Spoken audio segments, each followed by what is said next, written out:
Welcome to P K Sao English classes. आपके अपने channel P K Sao English classes में आपका स्वागत है। तो आज हम आपको बताने वाले हैं, कल मैंने आपको कुछ क्लू वर्ड्स दिए थे। मैंने बताया था कि क्लू वर्ड्स से आपको पता लग जाएगा कि इस फिल इन द ब्लैंक्स में किस टेंस का वर्बल ग्रुप आएगा, यानी वर्ब आएगा। वर्बल ग्रुप आपको समझ में आ गया होगा कि एक वर्ब को वर्ब बोलते हैं। जब वर्ब के साथ सहायक क्रिया is, am, are, has, have इत्यादि आता है तो उसमें बोलते हैं वर्बल ग्रुप। तो आपको ये जानकारी के लिए मैंने कहा आपको लिस्ट एक बना कर दिया था। उस लिस्ट में एक चीज था कि नेवर का प्रयोग 2 बार दिया गया था, ऑलवेज का प्रयोग 2 बार दिया गया था, प्रेजेंट परफेक्ट में भी दिया गया था और प्रेजेंट इंडेफिनिट में भी दिया गया था। तो आपके मन में सवाल चल रहा होगा कि मुझे कैसे पता लगेगा कि इसका प्रयोग कहाँ करना है और इसका प्रयोग कहाँ करना है। तो चलिए मैं आपको कंसेप्ट को क्लियर कर दे रहा हूँ। अगर किसी सेंटेंस में नेवर आ जाए तो आप सीधे उसके ऑब्जेक्ट को देखिए। किसको देखेंगे? ऑब्जेक्ट को। यहां पर एग्जांपल ले लीजिए।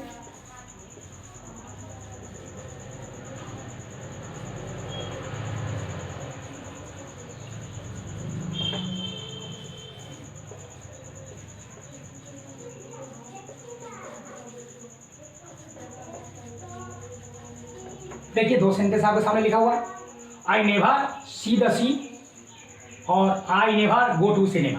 तो आपको क्या करना है कि ऑब्जेक्ट को देखना है। ऑब्जेक्ट यहां पर देखिए ये है, द सी है और सिनेमा है। तो कहा गया है कि यदि किसी सेंटेंस में नेवर आ जाए तो उसके बाद आने वाला ऑब्जेक्ट को देखना चाहिए कि हैबिचुअल ऑब्जेक्ट है या नॉन हैबिचुअल। हैबिचुअल ऑब्जेक्ट का मतलब होता है वैसा नाउन जिसको बार बार किया जा सके, उसे आदत संबंधी नाउन कहते हैं। और जिस नाउन को कभी कभार हम करते हैं या कभी कभार देखते हैं या कभी कभार उसका यूज करते हैं तो उसे बोलते हैं नॉन हैबिचुअल या गैर आदती संज्ञा। तो अगर हैबिचुअल माने आदत वाला अगर नाउन रहेगा तो उसे लिखेंगे प्रेजेंट इंडेफिनिट। वो किसका वर्ब लेगा? प्रेजेंट इंडेफिनिट का। लेकिन गैर आदत वाला नॉन हैबिचुअल नाउन रहेगा तो वो चला जाएगा प्रेजेंट परफेक्ट। तो देख लीजिए यहां पर आई नेवर गो, तो ए नंबर ऑप्शन, बी, सी और डी।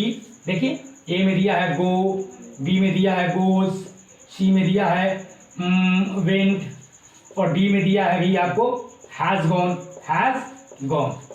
तो गौर से देखिए, अगर हम ऊपर वाला का पहले ले लेते हैं, ऊपर वाला कौन? तो ऊपर वाला का होगा क्या? कोई नहीं, इनसे कोई नहीं। यहां पर अगर मान लो हैव लेते तो हो जाता या हो गया। देखिए आई नेवर सी द सी, समुद्र एक नॉन हैबिचुअल नाउन है। हम बार बार या रोज रोज काम को नहीं कर सकते, इसलिए नॉन हैबिचुअल है तो लगेगा हैव, सॉरी यहां पर सी होगा तो सी, हैव सीन। दूसरा जो है आपका एग्जाम, सिनेमा हैबिचुअल है, हम रोज जा सकते हैं, देख सकते हैं, तो इसको हम लेकर चलेंगे प्रेजेंट इंडेफिनिट में चलेगा गो। तो आपको एक पॉइंट समझ में आ गए होंगे कि अगर ऑब्जेक्ट नॉन हैबिचुअल हो तो क्या लेगा? प्रेजेंट परफेक्ट में जाएगा, और हैबिचुअल हो तो प्रेजेंट इंडेफिनिट में जाएगा। तो चलिए अब हम दूसरा पॉइंट पर डिस्कस कर लेते हैं।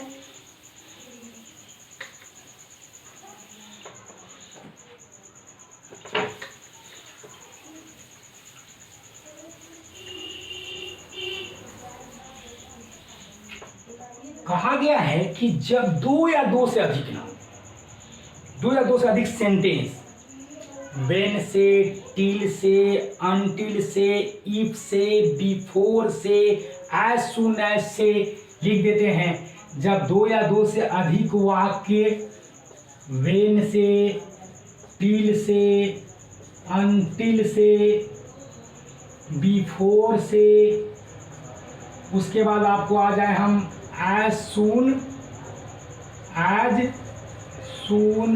से, as long as से, उसके बाद if से।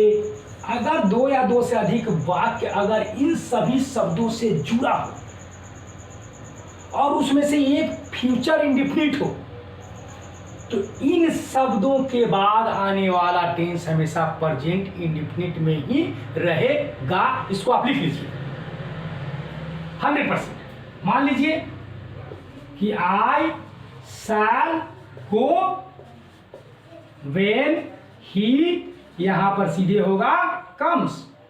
क्या होगा? कम्स, क्योंकि वेन से जुड़ा हुआ है, वेन के पहले फ्यूचर इंडिफिनिट है, तो वेन के बाद हमेशा प्रेजेंट इंडिफिनिट ही आएगा। मुझे आशा है कि यह कॉन्सेप्ट आपको समझ में आ गया होगा।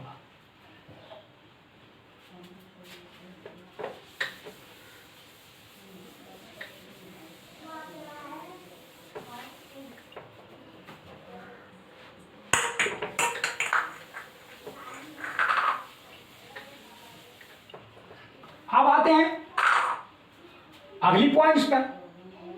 कभी कभी क्लू वर्ड होता ही नहीं, प्रॉब्लम में पड़ जाते हैं, किसको कैसे सोल्व करना है। मान लीजिए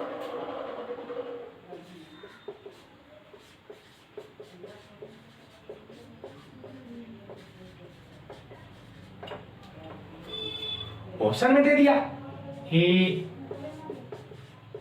floated, B floats, C was floating, etc..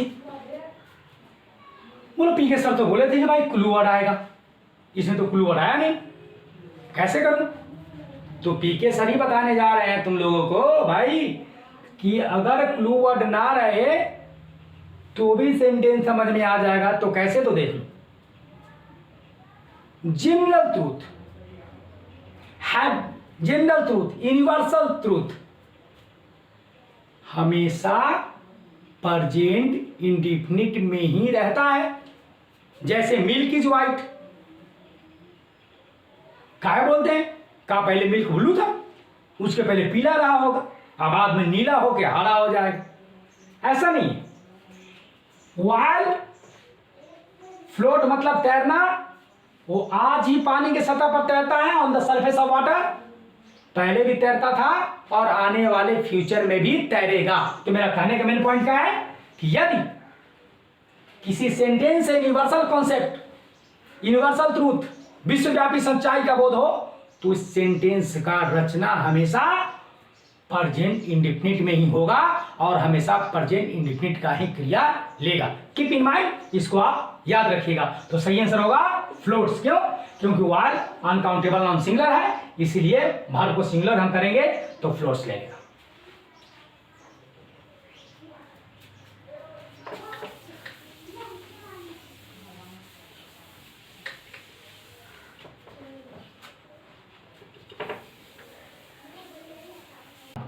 Here से, हियर एंड देयर, हियर और देयर से हो रहा है और उसके लास्ट में साइन ऑफ एक्सक्लेमेशन है, यानी एक्सक्लेमेटरी सेंटेंस है। हियर और देयर से आराम हो रहा है वाक्य और उसके लास्ट में साइन ऑफ एक्सक्लेमेशन है, तो उसके बीच में यानी हियर एंड देयर के बाद आने वाला वर्ब हमेशा प्रेजेंट इंडिफिनिट में ही रहेगा।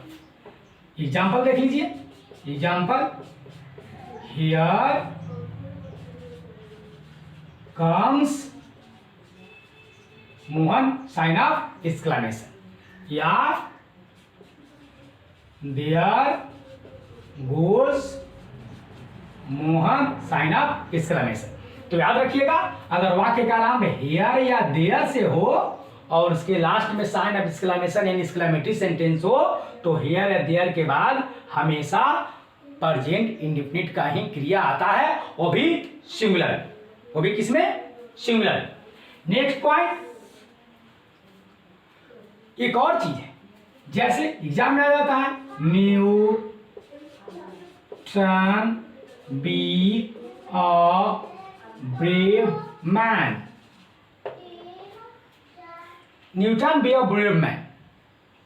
यहां पर बदल लो, सर तो बोले थे कि क्लू वर्ड आएगा, यहां भी क्लू वर्ड नहीं आया। तो क्लू वर्ड है मेरे भाई, आपको दिख नहीं रहा, क्लू वर्ड है तो कहां है सर? तो क्लू वर्ड यहां है, ये पास्ट में जाएगा, यहां पर लगेगा वाज। बोला सर हाउ, कैसे कैसे पास्ट में जाएगा? तो न्यूटन अभी थोड़ी है, न्यूटन तो कब के निकल लिए। तो अगर डूअर करता ही अगर पास्ट में हो तो उसका कर्म भी पास्ट ही माना जाएगा। अब ऐसा थोड़ी है कि न्यूटन मर गए और वो आकर आज काम करेंगे, संभव नहीं है। तो अगर आपका कर्ता ही पास्ट में हो तो आपका क्रिया को पास्ट में होना स्वाभाविक है, इसमें कोई शक नहीं है। तो please fill in the blanks करते समय आप ये ध्यान रखें कि अगर आपका कर्ता पास्ट में है तो क्रिया भी पास्ट में ही होगा।